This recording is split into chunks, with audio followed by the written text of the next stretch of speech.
Before you start logging a chronometer, you're going to want to make sure that your targets are set correctly. So go to Settings in the bottom right hand of the screen and then click on Targets. From there, you're going to want to go to Energy Settings.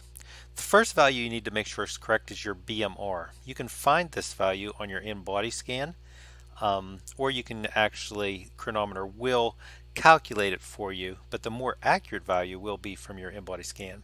Next thing you want to do is set activity level. Um, there's a couple things you could do here. If you were going to use a Apple Watch or Garmin throughout the day, and you could actually interface that with this and have it um, import in your activity for that day, you can click on None, and it'll actually get that activity from your watch that you're wearing. However, other than that, for most people, I would recommend putting in sedentary, because even if you're wearing a watch, if it does not import that day, then it will go with the sedentary values. If not, then it will overwrite it with the value from your tracker. The only time I would change this is if you have a highly active job, such as construction or something like that, then I would up it to lightly or moderately active. However, for most people, I think sedentary is the best value. And then the other thing you want to do is make sure you have checked that to include exercise, because then you'll actually log your exercise that you do daily to have a more accurate picture of what you have. And then the final thing you want to make sure right is your weight goal. So you can put in your weight goal down here, and then you want to put in how many pounds you want to lose per week.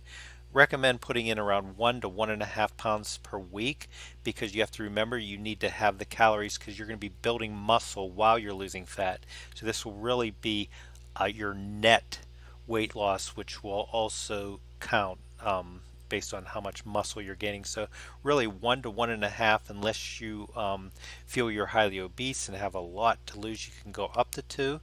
But what this will do is it will set your caloric deficit. So if you want to lose 1 pound per week, it's going to set that at close to 500 calories per day that you're going to have to burn in excess of what you take in.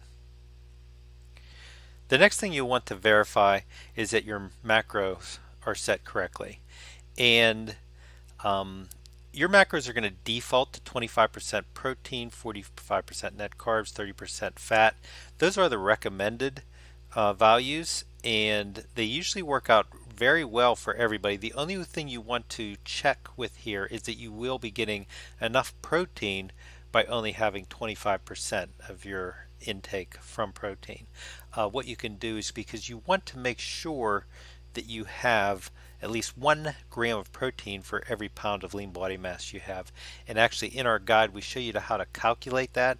But basically, if you have a 2,000 calorie diet, and 25% of those calories are coming from protein, that means you'll be having 500 calories of protein, and at 4 calories per gram of protein, that means you'll be having 125 grams of protein, which is sufficient as long as you are under 125 pounds of lean body mass. If you have a much higher lean body mass ratio, then you may have to up that protein value just a little bit, and you can decrease in the carb and the fat category.